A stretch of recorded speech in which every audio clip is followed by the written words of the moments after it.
once already, and it makes me honestly reach for this bottle of cider you kindly delivered and probably finish it well before I get close to tea time.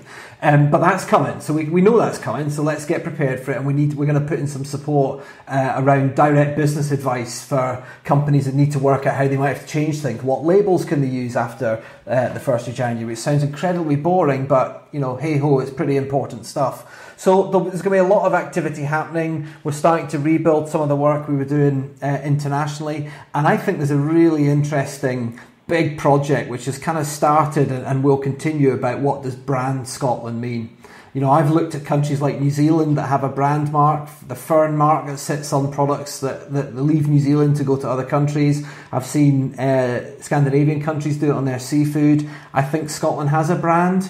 Doesn't have a logo or a mark, and goodness knows if you pick up the average pack in a supermarket, it's drowning in different labels. But there is something about brand Scotland that I think we can harness and really take on to the next level. And building the whole kind of e-commerce digital piece in that. I would love someone to pick up any of the products I've got just now, scan the QR code with a phone and get the story. Hear direct from the producer, see the farm it came from, and all that technology is available to us. So that's a very waffly answer to what was a very straightforward question. The summary is lots going on and lots happening. And yes. You mentioned St Andrew's Day, you mentioned Christmas, Burns comes rapidly on the back of that, stuff we do around Valentine's, then you're hitting Easter, and before you know it, another year of our lives has ticked on.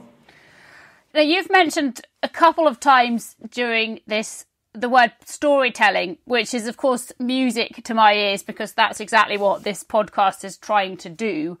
Why do you think it's important that people do listen to the stories that we put across in this podcast?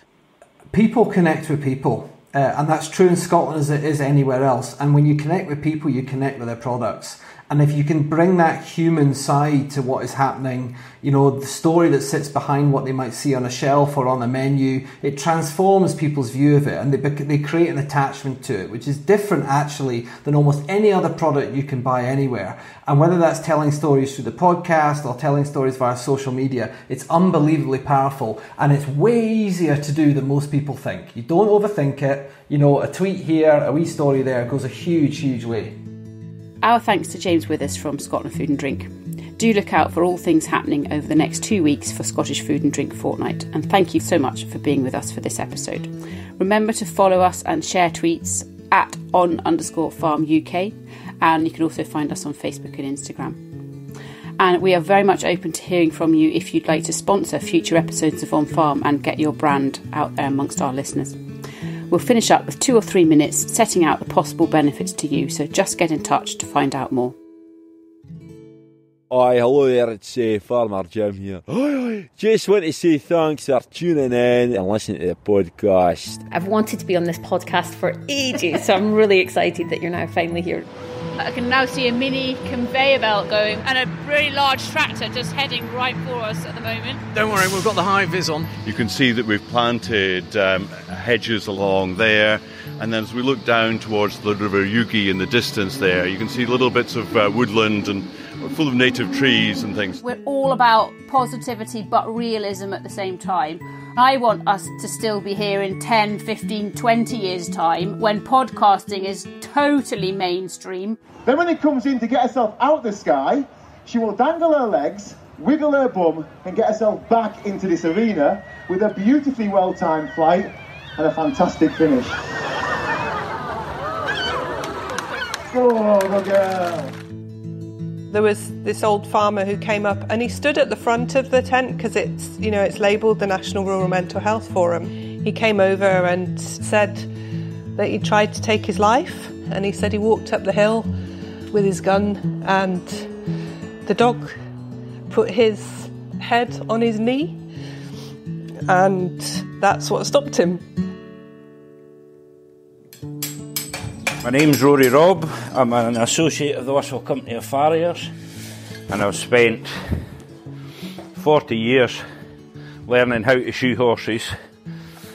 The truth of the matter is that you never stop learning. Thanks to the contributions from the Royal Highland Society and everybody else who's taken part in our podcasts up to now, they have enabled us to gain what's actually quite a powerful position because we're in the weekly routine for hundreds of farmers. They listen to our podcast, they've got it on auto download, and it's there every Monday morning for them to listen to. I was not a podcast listener before this all started. It's actually opened up another avenue for people to understand what we do. We've got a direct line straight to these people. So on the Saturday morning we had to go out into a ring and stand with this sheep, and then Her Majesty herself came along, which is a big honour to shake hands and meet her like. And was she as honoured to meet you? Yes. Anybody who's listening who has a business or a brand that they think would benefit from sponsoring onFARM or working in association with us like RAS have done, please get in touch. You know, we've got the ability now to share your messages. We can reach the audiences. You would benefit from having your brand associated with onFARM. A podcast gives you 35 minutes of depth of content, and I think that's so valuable. So if there's a project story that needs to be told, or a family story that needs to be told, or a product that needs to be described, podcasting can do that in a way that other mediums just simply can't. So I think that's what it's about. It's about telling proper stories in an easily digestible way that everybody can understand and enjoy. If you are an organisation who wants to reach a rural audience, if you're an organisation, a company, or someone with a story to tell, if you want to get in touch about how you might be involved, please do. It brings a bit of glamour to the lambing field, like you can. Floss! Floss! That damn dog. Spot on.